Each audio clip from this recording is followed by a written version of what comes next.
se mouvait au-dessus des eaux. Dieu dit que la lumière soit, et la lumière fut. Dieu vit que la lumière était bonne, et Dieu sépara la lumière d'avec les ténèbres. Dieu appela la lumière jour, et il appela les ténèbres nuit. Ainsi il y eut un soir, et il y eut un matin. Ce fut le premier jour. Dieu dit qu'il y ait une étendue entre les eaux, et qu'elle sépare les eaux d'avec les eaux. Et Dieu fit l'étendue, et il sépara les eaux qui sont au-dessous de l'étendue d'avec les eaux qui sont au-dessus de l'étendue. Et cela fut ainsi. Dieu appela l'étendue ciel.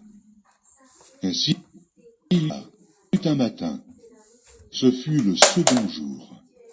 Dieu dit que les eaux qui sont au-dessous du ciel se rassemblent en un seul lieu, et que le sec paraisse. Et cela fut ainsi. Dieu appela le sec terre, et il appela l'amas des eaux mer. Dieu vit que cela était bon. Puis Dieu dit que la terre produise de la verdure, de l'herbe portant de la semence, des arbres fruitiers donnant du fruit selon leur espèce, et ayant en eux leur semence sur la terre. Et cela fut ainsi. La terre produisit de la verdure, de l'herbe portant de la semence selon son espèce, et des arbres donnant du fruit, et ayant en eux leur semence, selon leur espèce. Dieu vit que cela était bon. Ainsi, il y eut un soir, et il y eut un matin. Ce fut le troisième jour. Dieu dit qu'il y ait des luminaires dans l'étendue du ciel pour séparer le jour d'avec la nuit, que ce soit des signes pour marquer les époques, les jours et les années, et qu'ils servent de luminaires dans l'étendue du ciel pour éclairer la terre. Et cela fut ainsi. Dieu fit les deux grands luminaires, le plus grand luminaire pour présider au jour, et le plus petit luminaire pour présider à la nuit. Il fit aussi les étoiles. Dieu les plaça dans l'étendue du ciel pour éclairer la terre, pour présider au jour et à la nuit, et pour séparer la lumière d'avec les ténèbres. Dieu vit que cela était bon. Ainsi, il y eut un soir, et il y eut un matin. Ce fut le quatrième jour. Dieu dit que les eaux produisent en abondance des animaux vivants, et que des oiseaux volent sur la terre vers l'étendue du ciel. Dieu créa les grands poissons et tous les animaux vivants qui se meuvent, et que les eaux produisirent en abondance selon leur espèce. Il créa aussi tout oiseau ailé selon son espèce. Dieu vit que cela était bon. Dieu les bénit en disant « Soyez féconds, multipliez, et remplissez les eaux des mers, et que les oiseaux multiplient sur la terre. » Ainsi, il y eut un soir, et il y eut un matin. Ce fut le cinquième jour.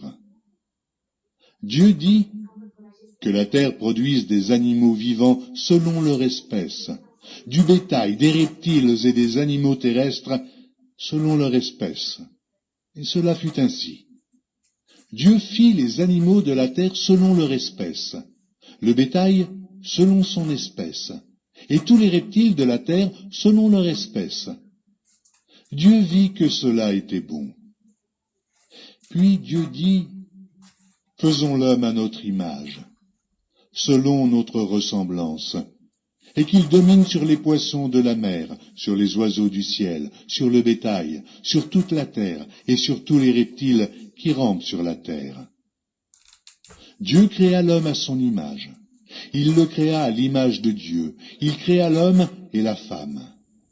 Dieu les bénit et Dieu leur dit, soyez féconds, multipliez, remplissez la terre et l'assujettissez, et dominez sur les poissons de la mer, sur les oiseaux du ciel, sur tout animal qui se meut sur la terre. Et Dieu dit, voici, je vous donne toute herbe portant de la semence, et qui est à la surface de toute la terre, et tout arbre ayant en lui du fruit d'arbre et portant de la semence. Ce sera votre nourriture. Et à tout animal de la terre, et à tout oiseau du ciel, et à tout ce qui se meut sur la terre, ayant en soi un souffle de vie, je donne toute herbe verte pour nourriture. Et cela fut ainsi. Dieu vit tout ce qu'il avait fait, et voici, cela était très bon. Ainsi il y eut un soir, il y eut un matin, ce fut le 6e jour.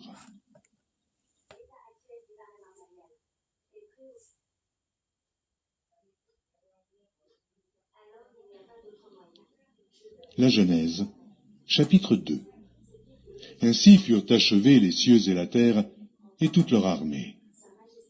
Dieu acheva au 7e jour son œuvre qu'il avait faite, et il se reposa au 7e jour de toute son œuvre qu'il avait faite. Dieu bénit le 7e jour, et il le sanctifia, parce qu'en ce jour, il se reposa de toute son œuvre qu'il avait créée en la faisant.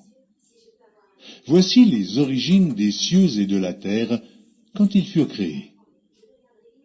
Lorsque l'Éternel Dieu fit une terre et des cieux, aucun arbuste des champs n'était encore sur la terre, et aucune herbe des champs ne germait encore, car l'Éternel Dieu n'avait pas fait pleuvoir sur la terre, et il n'y avait point d'homme pour cultiver le sol. Mais une vapeur s'éleva de la terre et arrosa toute la surface du sol. L'Éternel Dieu forma l'homme de la poussière de la terre. Il souffla dans ses narines un souffle de vie, et l'homme devint un être vivant. Puis l'Éternel Dieu planta un jardin en Éden du côté de l'Orient, et il y mit l'homme qu'il avait formé. L'Éternel Dieu fit pousser du sol des arbres de toute espèce, agréables à voir et bons à manger, et l'arbre de la vie au milieu du jardin, et l'arbre de la connaissance du bien et du mal. Un fleuve sortait d'Éden pour arroser le jardin, et de là, il se divisait en 4 bras. Le nom du premier est Pichon. C'est celui qui entoure tout le pays de Havila où se trouve l'or. L'or de ce pays est pur. On y trouve aussi le bdolium et la pierre d'onyx. Le nom du second fleuve est Guillon. C'est celui qui entoure tout le pays de Cush. Le nom du troisième est Hidékel. C'est celui qui coule à l'orient de la Syrie. Le 4e fleuve, c'est l'Euphrate. L'Éternel Dieu prit l'homme et le plaça dans le jardin d'Éden pour le cultiver et pour le garder. L'Éternel Dieu donna cet ordre à l'homme. Tu pourras manger de tous les arbres du jardin, mais tu ne mangeras pas de l'arbre de la connaissance du bien et du mal, car le jour où tu en mangeras, tu mourras. L'Éternel Dieu dit, il n'est pas bon que l'homme soit seul. Je lui ferai une aide semblable à lui. L'Éternel Dieu forma de la terre tous les animaux des champs et tous les oiseaux du ciel. Et il les fit venir vers l'homme pour voir comment il les appellerait, et afin que tout être vivant portât le nom que lui donnerait l'homme. Et l'homme donna des noms à tout le bétail, aux oiseaux du ciel et à tous les animaux des champs. Mais pour l'homme, il ne trouva point d'aide semblable à lui. Alors l'Éternel Dieu fit tomber un profond sommeil sur l'homme qui s'endormit. Il prit une de ses côtes et referma la chair à sa place. L'Éternel Dieu forma une femme de la côte qu'il avait prise de l'homme, et il l'amena vers l'homme. Et l'homme dit, voici cette fois celle qui est os de mes os et chair de ma chair. On l'appellera femme, parce qu'elle a été prise de l'homme. C'est pourquoi l'homme quittera son père et sa mère et s'attachera à sa femme, et ils deviendront une seule chair.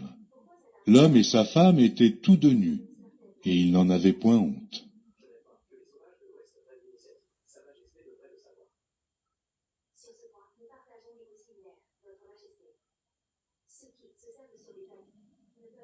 La Genèse, chapitre 3. Le serpent était le plus rusé de tous les animaux des champs que l'Éternel Dieu avait fait. Il dit à la femme, Dieu a-t-il réellement dit, vous ne mangerez pas de tous les arbres du jardin? La femme répondit au serpent, nous mangeons du fruit des arbres du jardin. Mais quant au fruit de l'arbre qui est au milieu du jardin, Dieu a dit, vous n'en mangerez point et vous n'y toucherez point, de peur que vous ne mouriez. Alors le serpent dit à la femme, vous ne mourrez point. Mais Dieu sait que le jour où vous en mangerez, vos yeux s'ouvriront, et que vous serez comme des dieux, connaissant le bien et le mal. La femme vit que l'arbre était bon à manger et agréable à la vue, et qu'il était précieux pour ouvrir l'intelligence. Elle prit de son fruit et en mangea. Elle en donna aussi à son mari, qui était auprès d'elle, et il en mangea. Les yeux de l'un et de l'autre s'ouvrirent, ils connurent qu'ils étaient nus, et ayant cousu des feuilles de figuier, ils s'en firent des ceintures. Alors ils entendirent la voix de l'Éternel Dieu qui parcourait le jardin vers le soir, et l'homme et sa femme se cachèrent, loin de la face de l'Éternel Dieu, au milieu des arbres du jardin. Mais l'Éternel Dieu appela l'homme et lui dit, « Où es-tu » Il répondit, « J'ai entendu ta voix dans le jardin, et j'ai eu peur, parce que je suis nu, et je me suis caché. » Et l'Éternel Dieu dit, « Qui t'a appris que tu es nu? Est-ce que tu as mangé de l'arbre dont je t'avais défendu de manger ?» L'homme répondit, « La femme que tu as mise auprès de moi m'a donné de l'arbre, et j'en ai mangé. » Et l'Éternel Dieu dit à la femme, « Pourquoi tu fais cela ?» La femme répondit, « Le serpent m'a séduite et j'en ai mangé. » L'Éternel Dieu dit au serpent, « Puisque tu as fait cela, tu seras maudit entre tout le bétail et entre tous les animaux des champs. Tu marcheras sur ton ventre et tu mangeras de la poussière tous les jours de ta vie. Je mettrai inimitié entre toi et la femme, entre ta postérité et sa postérité. Celle-ci t'écrasera la tête et tu lui blesseras le talon. Il dit à la femme, « J'augmenterai la souffrance de tes grossesses. Tu enfanteras avec douleur, et tes désirs se porteront vers ton mari, mais il dominera sur toi. » Il dit à l'homme, « Puisque tu as écouté la voix de ta femme, et que tu as mangé de l'arbre au sujet duquel je t'avais donné cet ordre, tu n'en mangeras point, le sol sera maudit à cause de toi. C'est à force de peine que tu en tireras ta nourriture tous les jours de ta vie. Il te produira des épines et des ronces, et tu mangeras de l'herbe des champs. C'est à la sueur de ton visage que tu mangeras du pain, jusqu'à ce que tu retournes dans la terre d'où tu as été pris, car tu es poussière, et tu retourneras dans la poussière. » Adam donna à sa femme le nom d'Ève, car elle a été la mère de tous les vivants. Et l'Éternel Dieu fit à Adam et à sa femme des habits de peau, et il les en revêtit. L'Éternel Dieu dit, « Voici, l'homme est devenu comme l'un de nous, pour la connaissance du bien et du mal. Empêchons-le maintenant d'avancer sa main, de prendre de l'arbre de vie, d'en manger, et de vivre éternellement. » Et l'Éternel Dieu le chassa du jardin d'Éden, pour qu'il cultivât la terre, d'où il avait été pris. C'est ainsi qu'il chassa Adam, et il mit à l'orient du jardin d'Éden les chérubins qui agitent une épée flamboyante pour garder le chemin de l'arbre de vie.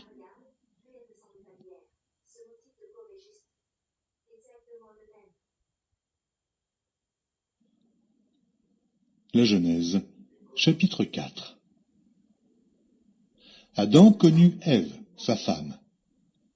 Elle conçut et enfanta Caïn, et elle dit, « J'ai formé un homme avec l'aide de l'Éternel. » Elle enfanta encore son frère Abel. Abel fut berger, et Caïn fut laboureur. Au bout de quelque temps, Caïn fit à l'Éternel une offrande des fruits de la terre, et Abel, de son côté, en fit une des premiers-nés de son troupeau et de leur graisse. L'Éternel porta un regard favorable sur Abel et sur son offrande, mais il ne porta pas un regard favorable sur Caïn et sur son offrande. Caïn fut très irrité, et son visage fut abattu. Et l'Éternel dit à Caïn, « Pourquoi es-tu irrité? Et pourquoi ton visage est-il abattu? Certainement, si tu agis bien, tu relèveras ton visage.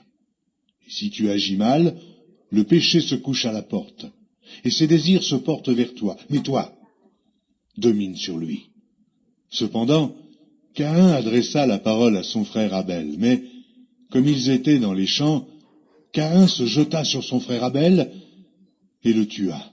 L'Éternel dit à Caïn, « Où est ton frère Abel ?» Il répondit, « Je ne sais pas, suis-je le gardien de mon frère ?» Et Dieu dit, « Qu'as-tu fait?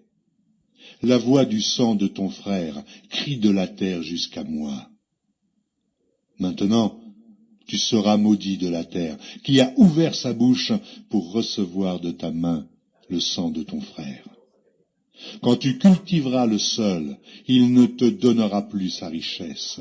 Tu seras errant et vagabond sur la terre. » Caïn dit à l'Éternel, « Mon châtiment est trop grand pour être supporté.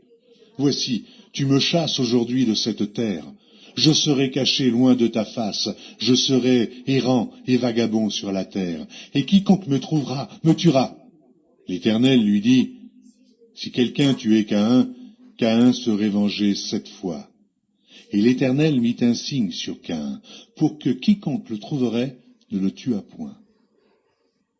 Puis Caïn s'éloigna de la face de l'Éternel et habita dans la terre de Nod, à l'orient d'Éden. Caïn connut sa femme. Elle conçut et enfanta Hénoc. Il bâtit ensuite une ville, et il donna à cette ville le nom de son fils, Hénoc. Hénoc engendra Irad. Irad engendra Méhujaël. Méhujaël engendra Métucaël. Et Métucaël engendra Lémec. Lémec prit 2 femmes. Le nom de l'une était Ada, et le nom de l'autre Tsilla. Ada enfanta Jabal. Il fut le père de ceux qui habitent sous des tentes et près des troupeaux. Le nom de son frère était Jubal. Il fut le père de tous ceux qui jouent de la harpe et du chalumeau. Tsilla, de son côté, enfanta Tubal-Caïn, qui forgeait tous les instruments d'airain et de fer. La sœur de Tubal-Caïn était Naama. Lémec dit à ses femmes, « Ada et Tsilla, écoutez ma voix. Femmes de Lémec, écoutez ma parole. J'ai tué un homme pour ma blessure, et un jeune homme pour ma meurtrissure. Caïn sera vengé 7 fois, et Lémec 77 fois. » Adam connut encore sa femme. Elle enfanta un fils, et l'appela du nom de Seth, car, dit-elle, Dieu m'a donné un autre fils à la place d'Abel que Caïn a tué. Seth eut aussi un fils, et il l'appela du nom d'Énoch. C'est alors que l'on commença à invoquer le nom de l'Éternel.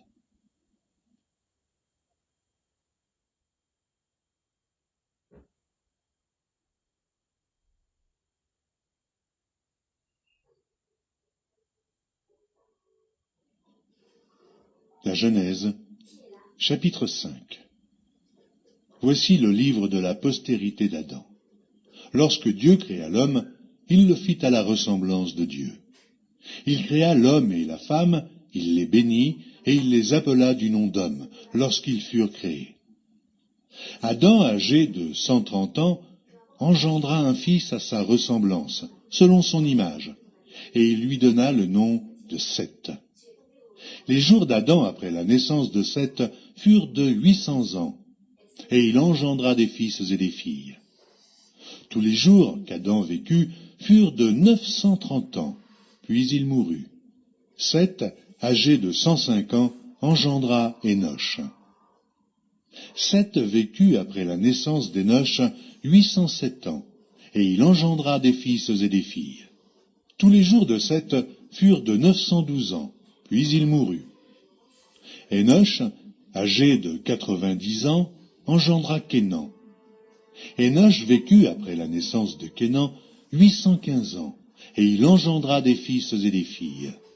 Tous les jours d'Énoch furent de 905 ans, puis il mourut. Kénan, âgé de 70 ans, engendra Mahalalel. Kénan vécut après la naissance de Mahalalel 840 ans, et il engendra des fils et des filles. Tous les jours de Kénan furent de 910 ans, puis il mourut. Mahalalel, âgé de 65 ans, engendra Jéred. Mahalalel vécut après la naissance de Jéred 830 ans, et il engendra des fils et des filles. Tous les jours de Mahalalel furent de 895 ans, puis il mourut. Jéred, âgé de 162 ans, engendra Hénoch. Jéred vécut, après la naissance d'Hénoch, 800 ans, et il engendra des fils et des filles. Tous les jours de Jéred furent de 962 ans, puis il mourut. Hénoch, âgé de 65 ans, engendra Méthusélah. Hénoch, après la naissance de Méthusélah, marcha avec Dieu 300 ans, et il engendra des fils et des filles. Tous les jours d'Hénoch furent de 365 ans. Hénoch marcha avec Dieu, puis il ne fut plus, parce que Dieu le prit. Méthusélah, âgé de 187 ans, engendra Lémec. Méthusélah vécut, après la naissance de Lémec, 782 ans, et il engendra des fils et des filles. Tous les jours de Méthusélah furent de 969 ans, puis il mourut. Lémec, âgé de 182 ans, engendra un fils. Il lui donna le nom de Noé, en disant « Celui-ci nous consolera de nos fatigues et du travail pénible de nos mains provenant de cette terre que l'Éternel a maudite. » Lémec vécut après la naissance de Noé 595 ans, et il engendra des fils et des filles. Tous les jours de Lémec furent de 777 ans, puis il mourut. Noé, âgé de 500 ans, engendra Sem, Cham et Japheth.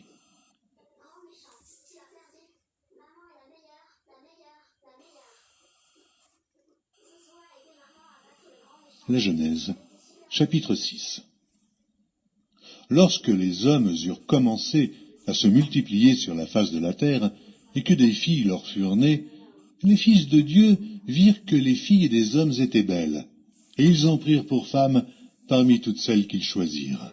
Alors l'Éternel dit, « Mon esprit ne restera pas à toujours dans l'homme, car l'homme n'est que chair, et ses jours seront de 120 ans. » Les géants étaient sur la terre en ces temps-là, après que les fils de Dieu furent venus vers les filles des hommes, et qu'elles leur eurent donné des enfants. Ce sont ces héros qui furent fameux dans l'Antiquité. L'Éternel vit que la méchanceté des hommes était grande sur la terre, et que toutes les pensées de leur cœur se portaient chaque jour uniquement vers le mal.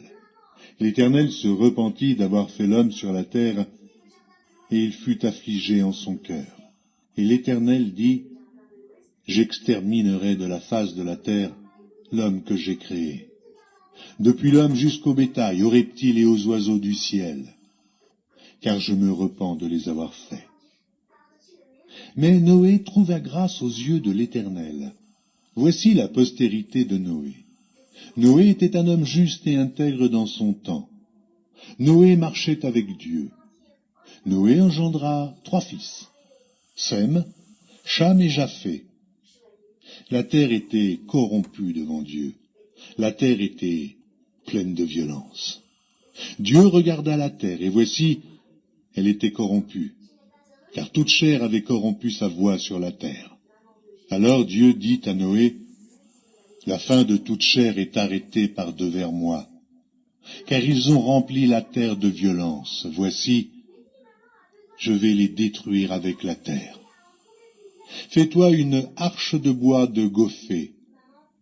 Tu disposeras cette arche en cellules, et tu l'enduiras de poids en dedans et en dehors. Voici comment tu la feras. L'arche aura 300 coudées de longueur, 50 coudées de largeur et 30 coudées de hauteur. Tu feras à l'arche une fenêtre, que tu réduiras à 1 coudée en haut. Tu établiras une porte sur le côté de l'arche, et tu construiras un étage inférieur, un second et un troisième.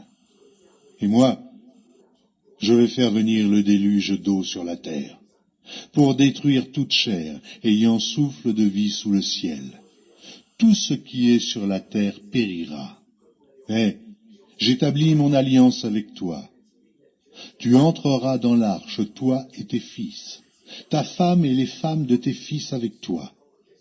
De tout ce qui vit, de toute chair, tu feras entrer dans l'arche 2 de chaque espèce, pour les conserver en vie avec toi. Les oiseaux selon leur espèce, du bétail selon son espèce, et de tous les reptiles de la terre selon leur espèce. 2 de chaque espèce viendront vers toi, pour que tu leur conserves la vie. Et toi, prends de tous les aliments que l'on mange, et fais-en une provision auprès de toi, afin qu'ils te servent de nourriture et citerne. C'est ce que fit Noé. Il exécuta tout ce que Dieu lui avait ordonné.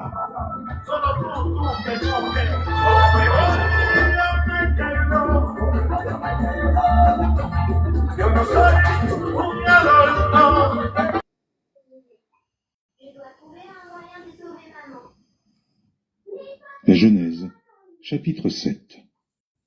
L'Éternel dit à Noé, « Entre dans l'arche, toi et toute ta maison, car je t'ai vu juste devant moi parmi cette génération. Tu prendras auprès de toi 7 couples de tous les animaux purs, le mâle et sa femelle, une paire des animaux qui ne sont pas purs, le mâle et sa femelle, 7 couples aussi des oiseaux du ciel, mâle et femelle, afin de conserver leur race en vie sur la face de toute la terre. Car encore 7 jours, et je ferai pleuvoir sur la terre 40 jours et 40 nuits, et j'exterminerai de la face de la terre tous les êtres que j'ai faits. Noé exécuta tout ce que l'Éternel lui avait ordonné. Noé avait 600 ans lorsque le déluge d'eau fut sur la terre. Et Noé entra dans l'arche avec ses fils, sa femme et les femmes de ses fils pour échapper aux eaux du déluge. D'entre les animaux purs et les animaux qui ne sont pas purs, les oiseaux et tout ce qui se meut sur la terre, il entra dans l'arche auprès de Noé 2 à 2, un mâle et une femelle, comme Dieu l'avait ordonné à Noé. 7 jours après, les eaux du déluge furent sur la terre. L'an 600 de la vie de Noé, le second mois, le 17e jour du mois, en ce jour-là, toutes les sources du grand abîme jaillirent, et les écluses des cieux s'ouvrirent. La pluie tomba sur la terre 40 jours et 40 nuits. Ce même jour entrèrent dans l'arche Noé, Sem, Cham et Japheth, fils de Noé, la femme de Noé et les 3 femmes de ses fils avec eux. Eux et tous les animaux selon leur espèce, tout le bétail selon son espèce, tous les reptiles qui rampent sur la terre selon leur espèce, tous les oiseaux selon leur espèce, tous les petits oiseaux, tout ce qui a des ailes. Ils entrèrent dans l'arche auprès de Noé 2 à 2, de toute chair ayant souffle de vie. Il en entra mâle et femelle de toute chair, comme Dieu l'avait ordonné à Noé, puis l'Éternel ferma la porte sur lui. Le déluge fut 40 jours sur la terre. Les eaux crurent et soulevèrent l'arche, et elle s'éleva au-dessus de la terre. Les eaux grossirent et s'accrurent beaucoup sur la terre, et l'arche flotta sur la surface des eaux. Les eaux grossirent de plus en plus, et toutes les hautes montagnes qui sont sous le ciel entier furent couvertes. Les eaux s'élevèrent de 15 coudées au-dessus des montagnes qui furent couvertes. Tout ce qui se mouvait sur la terre périt, tant les oiseaux que le bétail et les animaux, tout ce qui rampait sur la terre et tous les hommes.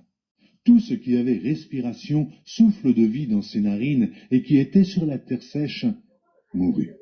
Tous les êtres qui étaient sur la face de la terre furent exterminés, depuis l'homme jusqu'au bétail, aux reptiles et aux oiseaux du ciel. Ils furent exterminés de la terre. Il ne resta que Noé et ceux qui étaient avec lui dans l'arche. Les eaux furent grosses sur la terre pendant 150 jours. N'avez-vous pas dit qu'ils étaient des enfants? Alors je les garde ici, pour établir un lien plus tôt.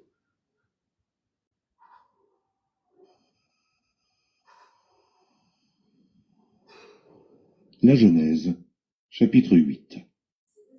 Dieu se souvint de Noé, de tous les animaux et de tout le bétail qui était avec lui dans l'arche.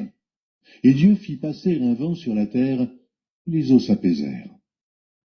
Les sources de l'abîme et les écluses des cieux furent fermées, et la pluie ne tomba plus du ciel. Les eaux se retirèrent de dessus la terre, s'en allant et s'éloignant, et les eaux diminuèrent au bout de 150 jours. Le 7e mois, le 17e jour du mois, l'arche s'arrêta sur les montagnes d'Ararat. Les eaux allèrent en diminuant jusqu'au 10e mois. Le 10e mois, le 1er jour du mois, apparurent les sommets des montagnes. Au bout de 40 jours, Noé ouvrit la fenêtre qu'il avait faite à l'arche. Il lâcha le corbeau, qui sortit, partant et revenant jusqu'à ce que les eaux eussent séché sur la terre. Il lâcha aussi la colombe pour voir si les eaux avaient diminué à la surface de la terre.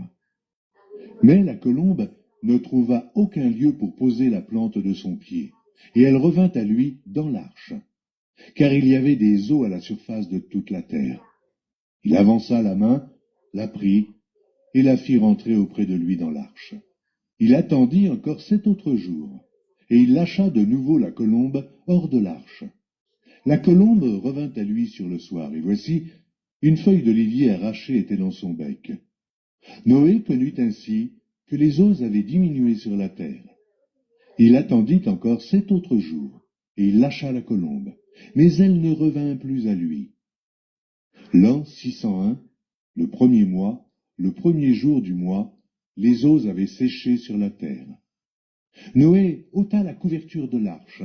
Il regarda et, voici, la surface de la terre avait séché. Le 2e mois, le 27e jour du mois, la terre fut sèche. Alors Dieu parla à Noé en disant, « Sors de l'arche, toi et ta femme, tes fils et les femmes de tes fils avec toi. Fais sortir avec toi tous les animaux de toute chair qui sont avec toi, tant les oiseaux que le bétail, et tous les reptiles qui rampent sur la terre. Qu'ils se répandent sur la terre, qu'ils soient féconds, et multiplient sur la terre. » Et Noé sortit, avec ses fils, sa femme, et les femmes de ses fils. Tous les animaux, tous les reptiles, tous les oiseaux, tout ce qui se meut sur la terre selon leur espèce, sortirent de l'arche. Noé bâtit un autel à l'Éternel. Il prit de toutes les bêtes pures et de tous les oiseaux purs, et il offrit des holocaustes sur l'autel.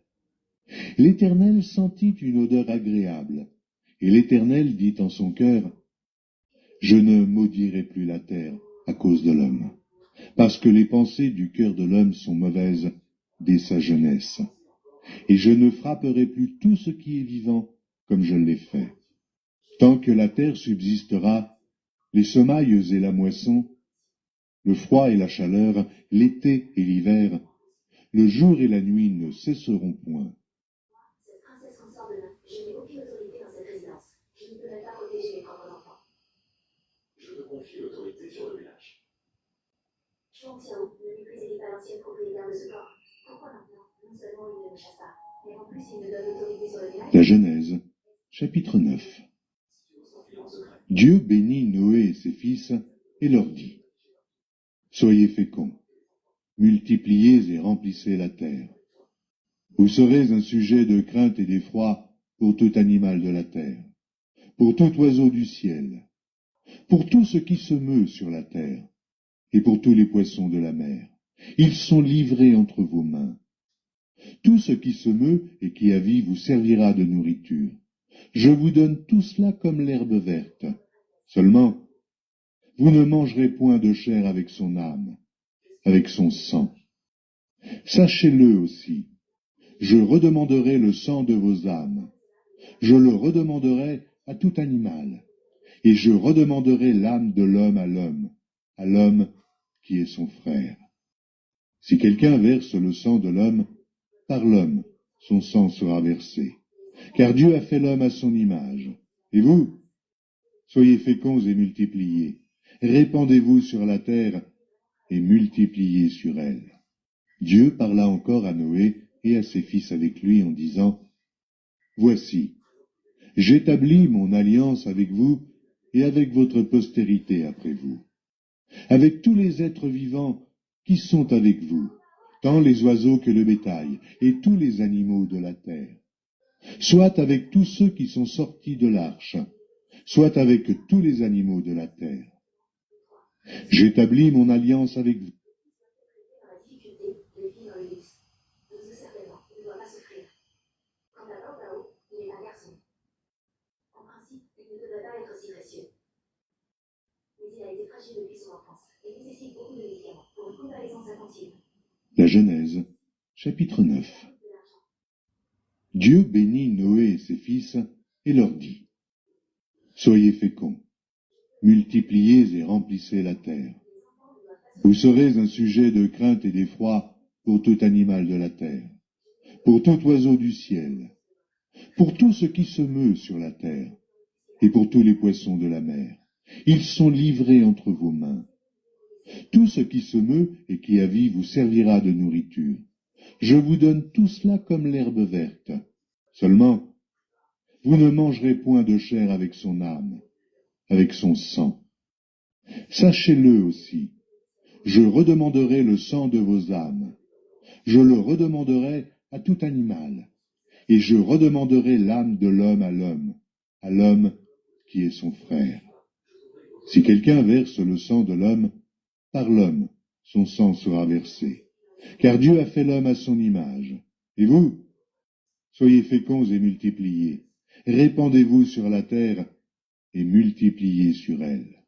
Dieu parla encore à Noé et à ses fils avec lui en disant, Voici, j'établis mon alliance avec vous et avec votre postérité après vous, avec tous les êtres vivants qui sont avec vous, tant les oiseaux que le bétail et tous les animaux de la terre, soit avec tous ceux qui sont sortis de l'arche, soit avec tous les animaux de la terre. J'établis mon alliance avec vous. Aucune chair ne sera plus exterminée par les eaux du déluge, et il n'y aura plus de déluge pour détruire la terre. Et Dieu dit, c'est ici le signe de l'alliance que j'établis entre moi et vous, et tous les êtres vivants qui sont avec vous, pour les générations à toujours. J'ai placé mon arc dans la nue, et il servira de signe d'alliance entre moi. Quand j'aurai rassemblé des nuages au-dessus de la terre, l'arc paraîtra dans la nue. Et je me souviendrai de mon alliance entre moi et vous, et tous les êtres vivants de toute chair. Et les eaux ne deviendront plus un déluge pour détruire toute chair. L'arc sera dans la nue, et je le regarderai pour me souvenir de l'alliance perpétuelle entre Dieu et tous les êtres vivants, de toute chair qui est sur la terre. Et Dieu dit à Noé, tel est le signe de l'alliance que j'établis entre moi et toute chair qui est sur la terre. Les fils de Noé qui sortirent de l'arche étaient Sem, Cham et Japheth. Cham fut le père de Canaan. Ce sont là les trois fils de Noé, et c'est leur postérité qui peupla toute la terre. Noé commença à cultiver la terre et planta de la vigne. Il but du vin, s'enivra et se découvrit au milieu de sa tente. Cham, père de Canaan, vit la nudité de son père, et il le rapporta dehors à ses deux frères. Alors, Sem et Japheth prirent le manteau.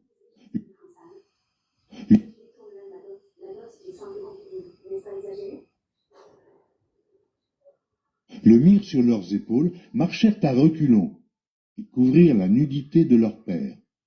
Comme leur visage était détourné, ils ne virent point la nudité de leur père. Lorsque Noé se réveilla de son vin, il apprit ce que lui avait fait son fils cadet, et il dit, maudit soit Canaan, qu'il soit l'esclave des esclaves de ses frères. Et il dit encore, béni soit l'Éternel, Dieu de Sem, et que Canaan soit leur esclave. Que Dieu étende les possessions de Japheth, qu'il habite dans les tentes de Sem, et que Canaan soit leur esclave. Noé vécut après le déluge 350 ans. Tous les jours de Noé furent de 950 ans, puis il mourut. Sœur, ce qui est à toi est à moi. Donc je vais prendre ça aussi. Continue d'économiser, sœur.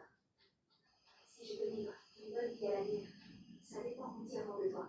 La Genèse, chapitre 10. Voici la postérité des fils de Noé, Sem, Cham et Japheth. Il leur naquit des fils après le déluge. Les fils de Japheth furent Gomer, Magog, Madaï, Javan, Tubal, Méchec et Tiras. Les fils de Gomer, Ashkenaz, Riphat et Togarma. Les fils de Javan, Elisha, Tarsis, Kittim et Dodanim. C'est par eux qu'ont été peuplées les îles des nations selon leurs terres, selon la langue de chacun, selon leur famille, selon leur nation. Les fils de Cham furent Cush, Mitzraïm, Put et Canaan. Les fils de Cush, Saba, Havila, Sabta, Raméa et Sabteka, les fils de Raéma, Séba et Dedan. Cush engendra aussi Nimrod. C'est lui qui commença à être puissant sur la terre. Il fut un vaillant chasseur devant l'Éternel. C'est pourquoi l'on dit comme Nimrod, vaillant chasseur devant l'Éternel. Il régna d'abord sur Babel, Érec, Akab et Calné, au pays de Shinaër. Dans ce pays-là sortit Assur. Il bâtit Ninive, Rehoboth, Ir, Kalash. Et Rézan entre Ninive et Kalash, c'est la grande ville. Mitzraïm engendra les Ludim, les Anamim, les Léabim et les Naphtuim. Les Patrusim et les Cashluim, d'où sont sortis les Philistins, et les Caphtorim. Canaan engendra Sidon, son premier-né et Heth, et les Jébusiens, les Amoréens, les Girgasiens, les Éviens, les Arkiens, les Siniens, les Avédiens, les Tsémariens, les Amathiens. Ensuite, les familles des Cananéens se dispersèrent. Les limites des Cananéens allèrent depuis Sidon du côté du Guérar jusqu'à Gaza, et du côté de Sodome, de Gomorre, d'Adma et de Tséboïm jusqu'à Lécha. Ce sont là les fils de Cham, selon leur famille, selon leur langue, selon leur pays, selon leur nation. Il naquit aussi des fils à Sem, père de tous les fils d'Héber, et frère de Japheth, l'aîné. Les fils de Sem furent Élam, Assur, Arpachad, Lud et Aram. Les fils d'Aram, Hut, Hul, Guéter et Mash. Arpachad engendra Shélach, et Shélach engendra Héber. Il naquit à Héber 2 fils. Le nom de l'un était Péleg, parce que de son temps la terre fut partagée, et le nom de son frère était Joktan. Joktan engendra Almodad, Shéleth, Hatsarmavet, Jérach. Adoram, Uzal, Dikla, Obal, Abimaël, Séba. Ophir, Avila et Jobab, tous ceux-là furent fils de Joktan. Ils habitèrent depuis Mécha du côté de Séphar, jusqu'à la montagne de l'Orient. Ce sont là les fils de Shem, selon leur famille, selon leur langue, selon leur pays, selon leur nation. Telles sont les familles des fils de Noé, selon leur génération, selon leur nation, et c'est d'eux que sont sorties les nations qui se sont répandues sur la terre après le déluge. Entre la première. Très bien, madame, prenez soin de vous. Voilà, ne t'inquiète pas des autres.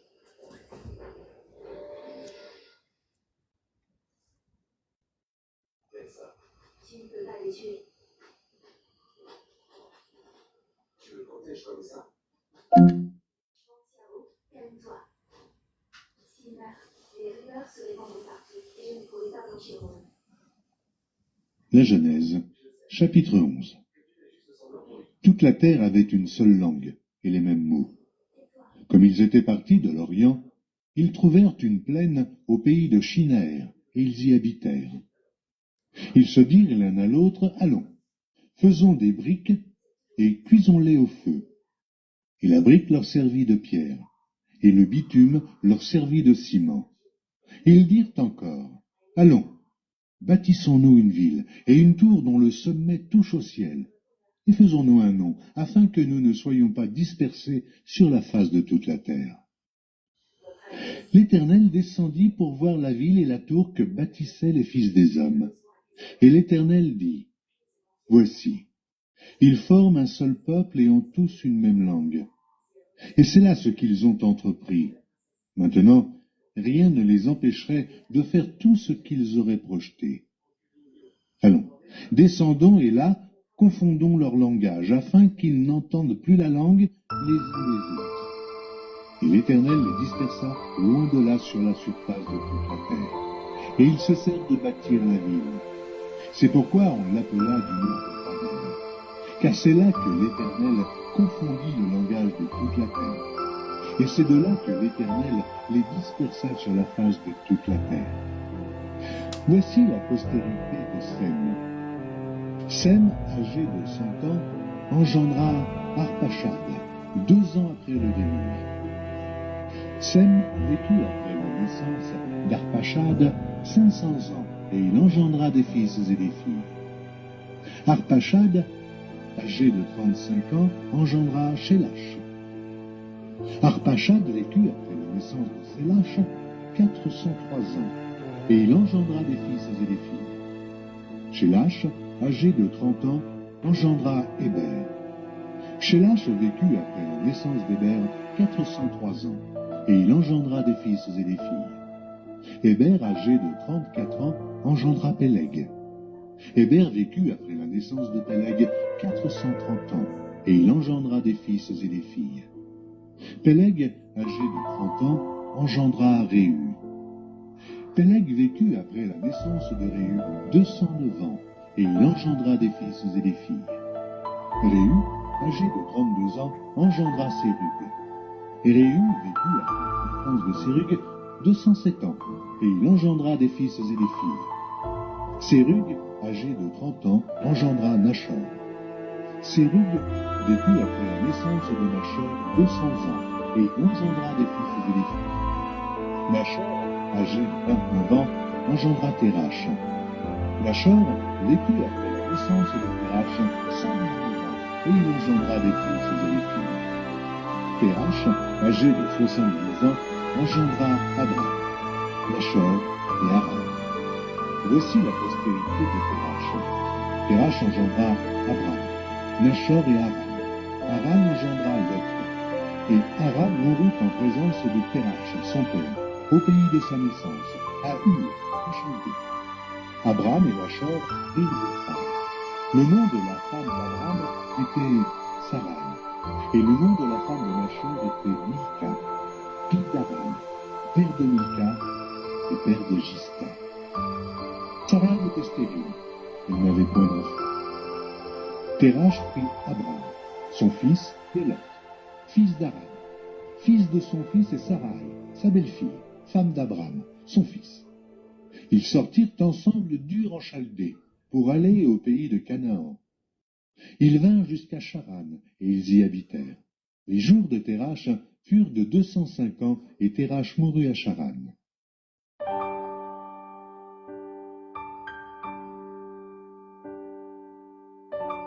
Livre de Ruth, chapitre 1. Du temps des juges, il y eut une famine dans le pays.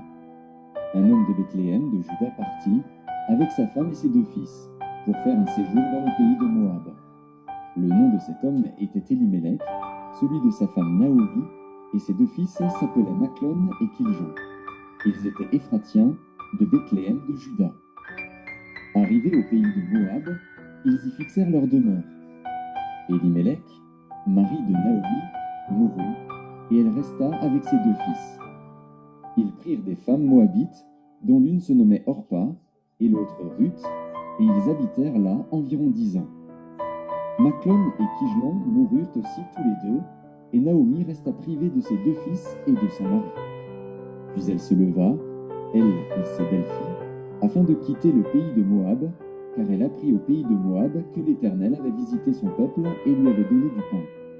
Elle sortit du lieu qu'elle habitait, accompagnée de ses 2 belles filles, et elle se mit en route pour retourner dans le pays de Juda. Naomi dit alors à ses 2 belles filles, « Allez, retournez chacune à la maison de sa mère. Que l'Éternel use de bonté envers vous, comme vous l'avez fait envers ceux qui sont morts et envers moi. Que l'Éternel vous fasse trouver à chacune du repos dans la maison d'un mari. » Et elle les baisa.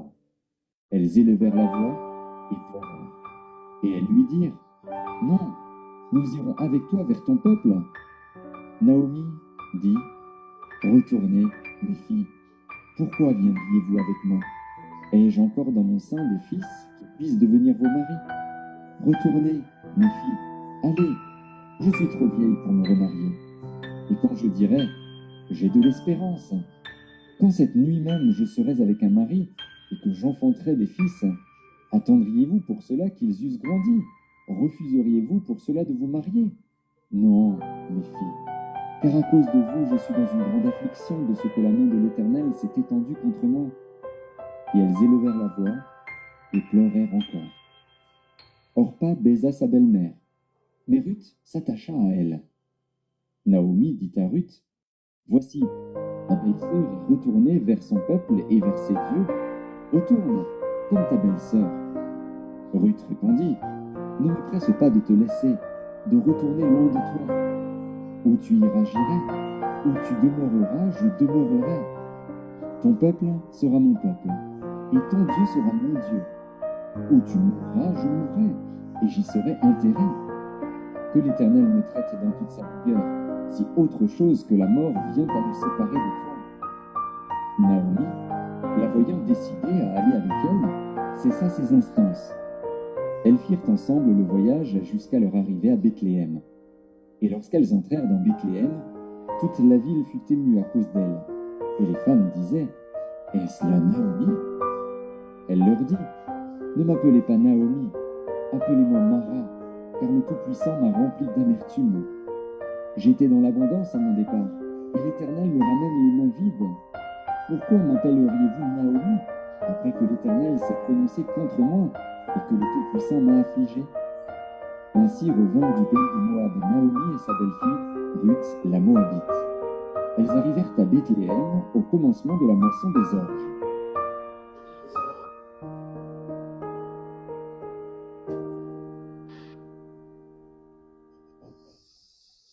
Je viens vous annoncer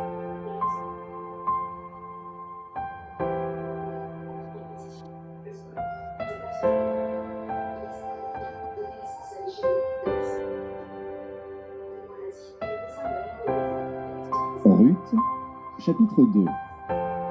Naomi avait un parent de son mari. C'était un homme puissant et riche, de la famille d'Elimelech, et qui se nommait Boaz.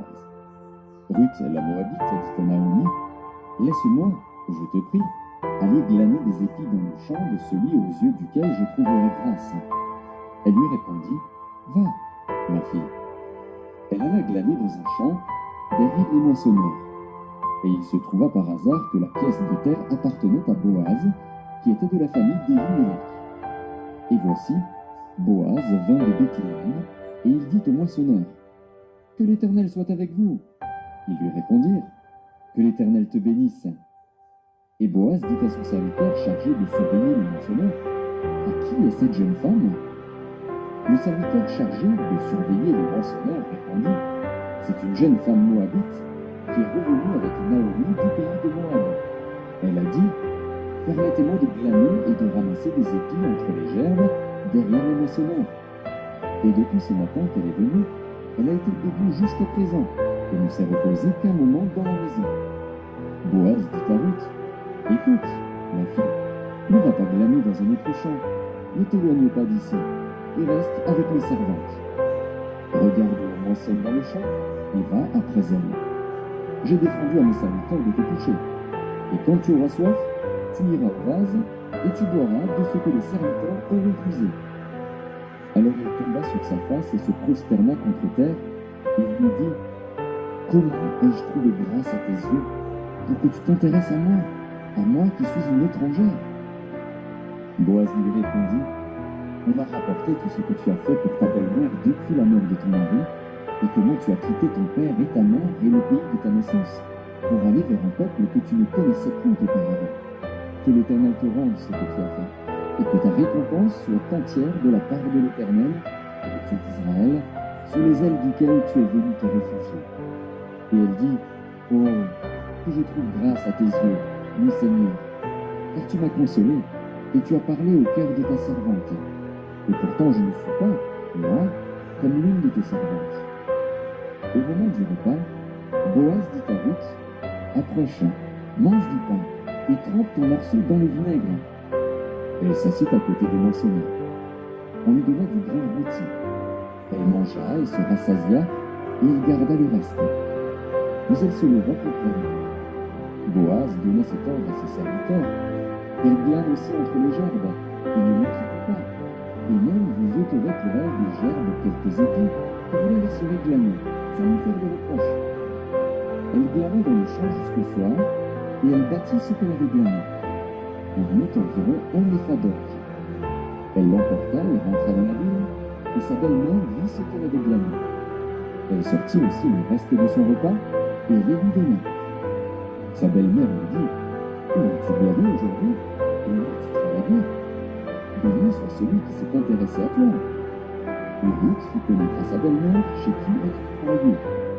« L'homme chez qui j'ai travaillé aujourd'hui, dit-elle, s'appelle Boaz. » Naomi dit à sa belle-fille, « Qu'il soit béni de l'Éternel, qui se montre miséricordieux pour les vivants comme il le fait pour ceux qui sont morts. Cet homme est notre parent, lui dit encore Naomi. Il est de ceux qui ont sur nous droit de rachat. » Ruth, la Moabite, ajouta, « Il m'a dit aussi, reste avec mes serviteurs jusqu'à ce qu'ils aient achevé toute ma moisson. » Et Naomi dit à Ruth, sa belle-fille, « Il est bon, ma fille, que tu sortes avec ses servantes, et qu'on ne te rencontre pas dans un autre champ. » Elle resta donc avec les servantes de Boaz pour glaner jusqu'à la fin de la moisson des orges et de la moisson du froment. Et elle demeurait avec sa belle-mère.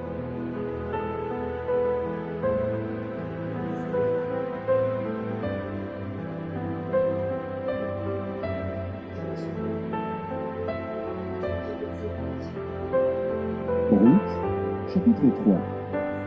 Naomi, sa belle-mère, lui dit, « Ma fille, je voudrais assurer ton repos, afin que tu fusses heureuse. Et maintenant, Boaz, avec les servantes duquel tu as été, n'est-il pas notre parent? Voici, il doit gagner cette nuit les orges qui sont dans l'air.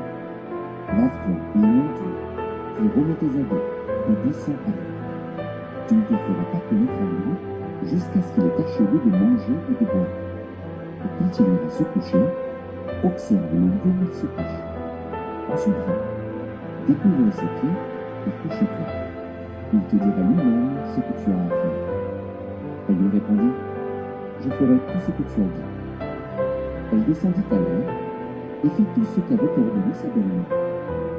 Boaz mangeait et but, et son cœur était joyeux. Il alla se coucher à l'extrémité d'un tas de gerbes. Ruth vint alors tout doucement, découvrit ses pieds et se coucha. Au milieu de la nuit, cet homme eut une frayeur. Il se pencha, et voici, une femme était couchée à ses pieds. Il dit, « Qui es-tu » Elle répondit, « Je suis Ruth, ta servante. Étends ton aile sur ta servante, car tu as droit de rachat. » Et il dit, « Sois bénie de l'Éternel, ma fille. Tes derniers traits témoignent plus en ta faveur que le premier, car tu n'as pas recherché des jeunes gens pauvres ou riches. Maintenant, ma fille, ne crains point. Je ferai pour toi tout ce que tu diras, car toute la porte de mon peuple sait que tu es une femme vertueuse. Il est bien vrai que j'ai droit de rachat, mais il en existe un autre plus proche de moi. Ainsi c'est la nuit. Et demain, s'il veut user envers toi du droit de rachat, à la bonne heure, qu'il le fasse. Mais s'il ne lui plaît pas de user envers toi, j'en userai, moi, l'Éternel est vivant. Reste couché jusqu'au matin. » Elle resta couchée à ses pieds jusqu'au matin, et elle se leva avant qu'on pût se reconnaître la nuit. Boaz dit, « Il ne sache pas qu'une femme est entrée dans l'air. » Et il ajouta, « Donne-moi qui est sur toi, et tiens-le. » Elle le tint, et il mesura 6 mesures d'or qu'il chargea sur elle. Puis il rentra dans la ville. Ruth revint auprès de sa belle-mère, et Naomi dit « Est-ce toi, ma fille ?» Ruth lui raconta tout ce que cet homme avait fait pour elle. Elle dit « Il m'a donné ces 6 mesures d'or en disant « Tu ne retourneras pas à vide vers ta belle-mère. » Et Naomi dit « Sois tranquille, ma fille, jusqu'à ce que tu saches comment finira la chose, car cet homme ne se donnera point de repos qu'il n'ait terminé cette affaire aujourd'hui. »